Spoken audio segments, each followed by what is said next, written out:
Hey everyone, it's JC. I am back with a video today on eating your feelings. And this is actually going to start a series. It was originally just a video, just some stuff I was personally studying. I've made several videos on emotional eating and I'll link them below, but the Lord's been taking me deeper, like really opening up the deep rooms in my heart and airing them out and going, let's push deeper into this. Because it's not completely gone. I don't binge eat when I'm emotional anymore, but I still can emotionally eat, and I still can do other things to cope with my emotions. Repressing my emotions is a deep core issue for me.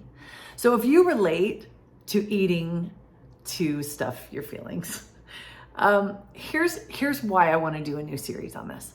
I was reading a book, absolutely believe it was a God thing. It's called When the Body Says No, exploring the stress disease connection. Because I've been doing a lot of research on stress and its impact on the body. And I thought, ooh, this will be really interesting. Having no idea what the Lord was about to do for my brain through this book. The author, it's been published in 12 languages or something like that. It's actually really famous, but he doesn't just start out, he looks at each chapter is a different disease, cancer, MS, autoimmune, just all kinds of different things. And he uses studies to show that for many of these diseases, there is a type, is what he said. There's a type. And I began to think it's, people that are super stressed, and repressing all their stress. And guess what? He took it even deeper. The main core point of the book is the prevalence of disease in those who repress their emotions, especially anger. He really hits that hard, and he has the studies to prove it. It blew my mind because I am the queen of repressing my anger. I've done it since I was a little girl. As long as I can remember, I am incredibly conflict avoidant. And so anger is terrifying because it will bring conflict, and I know every way of stuffing it. You have to really get me worked up before it comes bursting out. So this really, I started to read this book thinking, this is me. This is so me. And the Lord took it to a new level of motivation of like, JC, you've known for years that you do this and you've dabbled in it. Let's go deeper. If you want to read it, I'll put the link to the book below. It's eye-opening. You think about all the energy of those, we call them negative emotions. I've always called them that. They're just emotions, aren't they? I need to let go of that. But anger and fear and sadness and despair and hopelessness and all those, I'm really good at eating to just shift away from those. I don't want to feel them. So as soon as I eat, shift. I'm happy, bliss. The chocolate chip cookies did it, right? And now that I'm not eating chocolate chip cookies anymore, it was other things, other ways to shift out of those emotions instead of feeling them. But he talked about all that energy of those emotions gets stored in the body. It doesn't just go away just because you're ignoring the emotion. It's there. You've had it come up. And because you haven't expressed it, it just keeps getting repressed. And so I have been doing a lot of study on this. So that's why this is going to be a series. I don't know how many videos. It'll probably take me a couple weeks in between videos to figure out where the next one will lead. But here's something as I began studying it, this is what hit me. This came from Brene Brown in her book, Atlas of the Heart, which she wrote because she became convinced that in our culture, we do not even have language to express emotion. We're feelers, not thinkers. No, opposite. We're thinkers in our culture. It's all about science and reason and facts and can you prove that? And we don't do well with expressing our emotion. She said, in fact, I think she said over 7,000 people that they surveyed, and the majority could really only express 3 emotions: anger, happiness, and sadness. They didn't even have language for other emotions. So that's why she wrote that book, was to give a language to it, which I think is so needed. But she says this, people do almost anything to avoid feeling pain. The more we use alcohol, food, work, caretaking, or whatever else to numb our feelings, the less we understand our feelings. Trying to outrun our vulnerability and pain is choosing a life defined by suffering and exhaustion.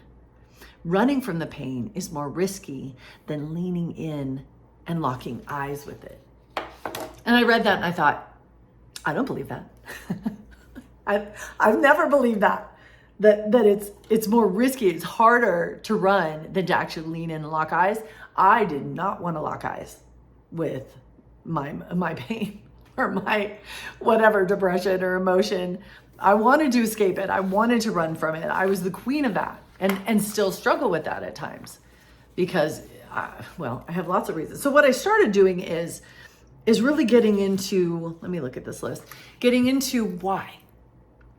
Why do we repress? Because we're not all the same, right? We all have different stories. And that was the thing that came out in this book. He tells so many stories, so many personal stories that it starts to almost wreck you a little bit of the reasons why patients would have so much repressed emotion, what they grew up with, different modeling styles from their parents, different issues from childhood. And so I started to realize I can't just do a glib little video that says, oh, here's why we stuff, let's stop.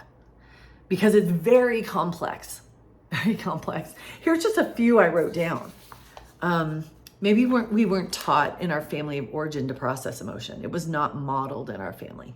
We were not, I am married to a spouse that they don't really get all mushy and lovey, and they like each other. They're not very emotional.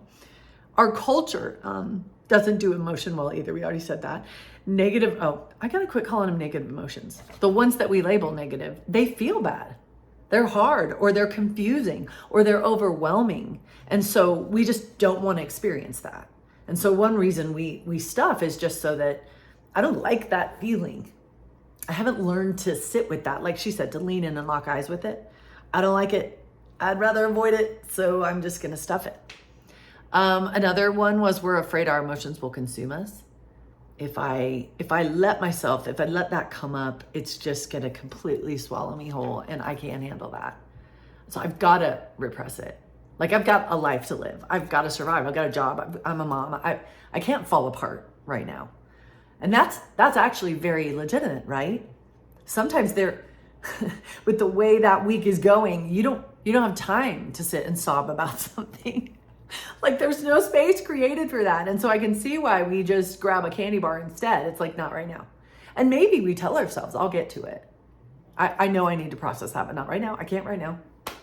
So we just eat in place of it. We're afraid of the conflict. That was mine. Or another big one was that admitting that we have those feelings can feel like a sin to some people, or failure, like fear. Think how often the scriptures talk about do not fear. And we think, oh, I'm feeling it. So it's a sin. It's a failure before God. And so if we repress, we can kind of convince ourselves that we're not feeling it, but it's down there. It's down there. Another website I was studying said that denying emotions like fear, anger, shame, or sadness causes anxiety. We say we're stressed out, but actually we're stressed in. Isn't that interesting?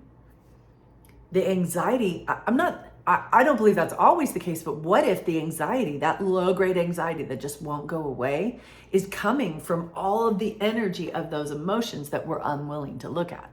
We're eating our feelings, they're down there, and so the emotion, the energy of it doesn't go away completely, it's somewhere. And so she says, we're not stressed out, we're stressed in. That low-grade anxiety is telling us that we haven't dealt with something, but we're not equipped, or we're not prepared, or we're terrified of it. Do you see how this isn't just a couple of videos, like stop it. Here's how I fixed my emotional eating. I get a kick out of those on YouTube. Here's how I stopped. And maybe someone has an easy fix. I'm 53 and I'm still circling around with this one because I've done it. It was my main coping mechanism since childhood. And when it's woven that deep into your brain, the subconscious controls that. And I'll get in situations where I repress it before I even realize I've done it. Okay, so let me read you another quote. This comes from this book, The Garden Within, where the war with your emotions ends and your most powerful life begins. by Anita Phillips, Dr. Anita Phillips. There's a lot. We'll probably be coming back to that book. Listen to this one quote. Oh, wait. No, I do want to read this. I do want to read this first. In scripture, we see Jesus authentically and publicly expressing his feelings. When we describe similar moments in our own lives, it's usually couched in the language of failure. And she gives a couple examples. I tried so hard not to cry, but I finally broke down. Or I was doing okay, but then I just lost it. She says, why do we say things like that? What broke?